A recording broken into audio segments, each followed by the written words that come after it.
mare, ito na yung ano, finished product natin. Ayan. Nilagyan ko siya ng lace sa harap. Ayan. Ayan. Ayan. Tapos, ito yung isa. Yung Tinkerbell. Ayan. Ayan siya. Ay! Ayan.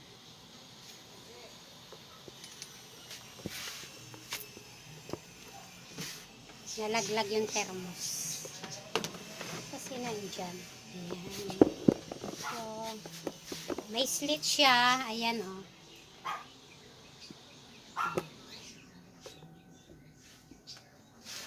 Ready to wear na. Ayan. Pintab-pintab siya.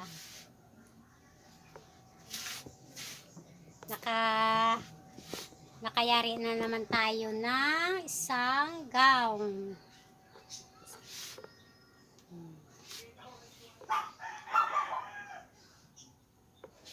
Tapos meron pa tayong gagawin, guys. Meron pa tayong gagawin, mga mare. Ito lang muna yung ipapakita ko sa inyo. Sa sunod naman na video ko yung ano, yung ipapakita ko sa inyo. Ibang style na naman. Ayan. Magulo yung shop ko. Magliligpit muna tayo bago tayo mag-umpisa ulit dun sa bago nating tatahiin. Ayan. Liligpit muna natin yung mga kalat natin, mga mare. Para maganda yung pagtahi natin. May outing pala kami, mga mare, kaya hindi muna ako makapanahi. Baka sa sunod na ulit yung video natin sa ibang gown. Tinapos ko lang yung dalawa kasi isusuot yan eh. Kaya magre-repair muna tayo. Kasi marami din akong repair.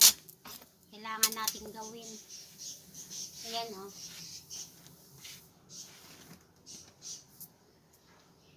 Ito guys o. Oh. Re-repairin natin. Ayan.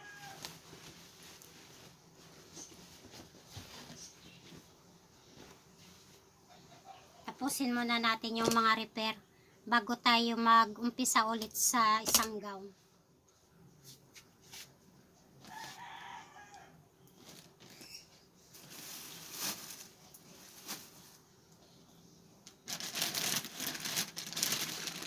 Ito pala, oh, may na-repair din akong ano. May na-repair din akong saya.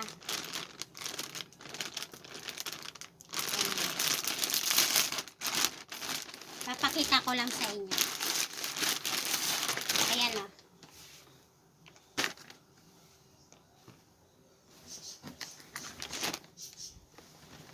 Ayan. Ito guys.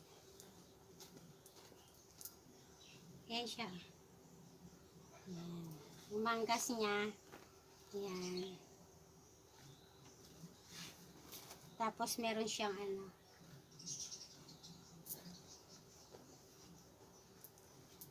Lagyan na natin sa plastic. Mainit. Mainit yung shop ko. Walang aircon.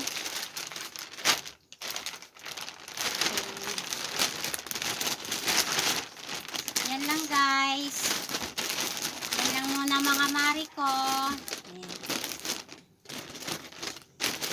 Kasunod naman ulit yung iba nating mga gown.